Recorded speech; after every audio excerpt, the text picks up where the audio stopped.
Oras na para sa #1 game show sa buong bansa, ang Family Feud. Let's meet our two teams. 80s heartthrob, Lloyd Sammartino with the Sammartino Agkawili family. Fama's Lifetime Achievement Awardee, Boots Anson Rodrigo and Team Mowel Fund. Please welcome our host, ang ating kapuso, Ding Dong Dantes. Mga kapuso, summer na talaga. Kaya niyo pa ba ang init? Wow! Naman, kasi nga kakayanin natin kahit ano. Basta't sama-sama, best time ever talaga sa pinakamasayang family game show sa buong mundo. Ito ang Family Feud! Tonight, kasama natin ang mga OG na lodi ng Philippine entertainment industry. Ang unang team natin, eto. Kilalanin po natin ang Sammartino Agkawili family led by 80s matinee idol, Mr. Lloyd Sammartino, very good actor. Hello, Ding Dong. Nice to be here. Welcome to Family Thank you, Feud. buddy. Thank you. And of course, kasama niyo po ang pamilya. Pwede niyo ba pakilala sa amin ang Sammartino Agkawili? This is Adriana Agkawili, my special girl. Hello, Adriana. At of course, her son, si Mix Agkawili. Hi, Mix. And brother, Jay Agkawili. Hey, Jay. Ako, eto na. Sa ngayon, siyempre, tanong ko kay Ma'am Adrian, nakapag-practice ba kayo? Oo naman, nakapag-practice. Nagdasal. Yan, kayang-kaya niyo po yan, Sir Lloyd. Good luck po sa inyo and to your family. Thank you. Thank you. And now, narito naman po ang makakalaban ninyo. This year, napakahalaga po ng taon na ito para sa organisasyon na ito dahil nagse-celebrate po sila ng 50 years ng pangangalaga sa kapakanan ng mga manggagawa ng pelikulang Pilipino. So let's welcome yung mga haligi ng Movie Workers Welfare Foundation or Mowel Fund, led by incumbent chairperson and former president for 18 years. So please welcome mga kapuso, Miss Boots Anson Rodrigo. Thank you very much, Ding Dong. Hello, ma'am. Hello. Welcome to Family Feud. Thank you very much. Can I acknowledge sa board members po namin, si Ding Dong po at saka si Alden Richards, ang pinakabagong miyembro. No? Malaking tulong po sa amin. Thank you. So happy to be part of the Board of Trustees, ma'am. Pero ngayon, kasama po ninyo, siyempre, ang iba ring leaders of Mowel Fund. Ma'am Boots, sino-sino po ba ang makakasama natin? Nasa kaliwa ko po ang ating Pangulo ng Mowel Fund, aktor, napakagaling makiisa sa mga tao, lalo na po sa mga miyembro natin. Pres Cortez, President Pres! Thank you. Ang susunod po natin, komedyante, actor, at siya po naman ay honorary member at siya po ay isa sa mga consultants natin na napakarami rin pong mga ideas niya na sinashare niya para sa Mowel Fund. Leo Martinez. Sir Leo!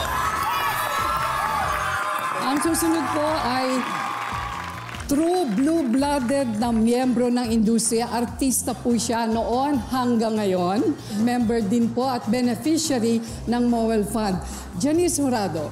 Welcome po, Miss Janice!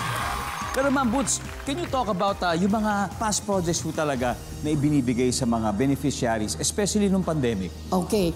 Nung pandemic, hindi po tumigil sa pagtulong sa mga marginalized members ng industriya ang Mowel Fund. Pinagpatuloy po namin ang pamamahagi ng medical benefits, health benefits, the livelihood benefits. And sa educational front, through the Mowel Fund Film Institute, itinuloy po namin yung aming mga workshops on how... Online. Online. On kung paano yung mga mahilig sa pelikula, members or not, ay maaari pong matuto on subsidized rates, discounted rates. Thank you for what you do. Kaya good luck po sa inyo. Dahil alam ko, itong mapapanalunan ninyo, makakatulong sa foundation later on. Kaya maraming salamat and good luck. And good luck din po sa inyo. Now it's time to play the game. Huwag na natin pong patagalin pa. Let's play round 1. Let's call in Kuya Lloyd and Tita Boots. Let's play Family Feud.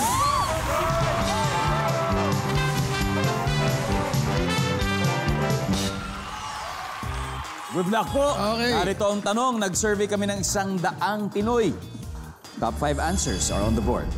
Magbigay ng hayop na ginagamitan ng trap o pain para mahuli. Tita Boots. Daga. Daga. Survey says... Top answer. Tita Boots, pass or play?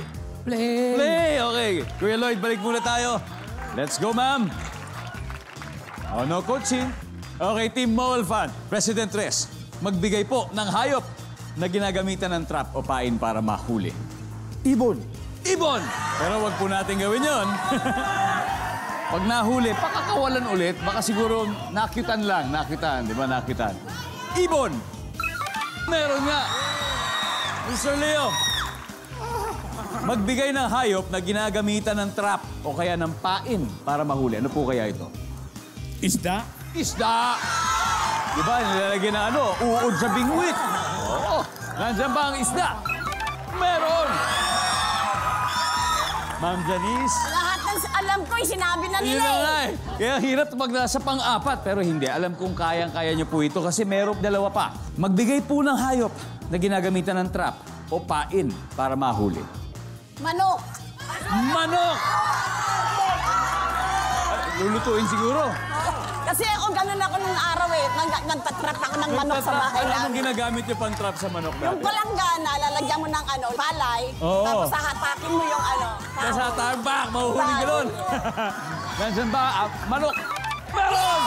Ma'am Boots, magbigay po ng hayop na ginagamitan ng trap o pain para mahuli.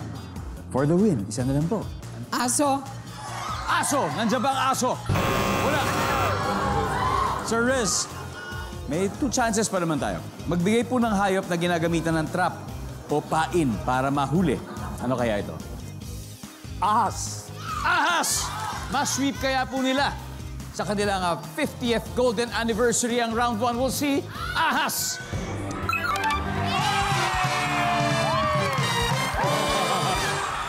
Wow! Hindi na kailangan ng trap dahil huling-huli po agad ng Mowel Fund ang mga puntos dito sa Round 1. May 88 points na po sila. Pero dahil na-challenge po ang San Martino at Kawili family, sure ako na babawi agad sila sa Round 2 sa pagbabalik ng Family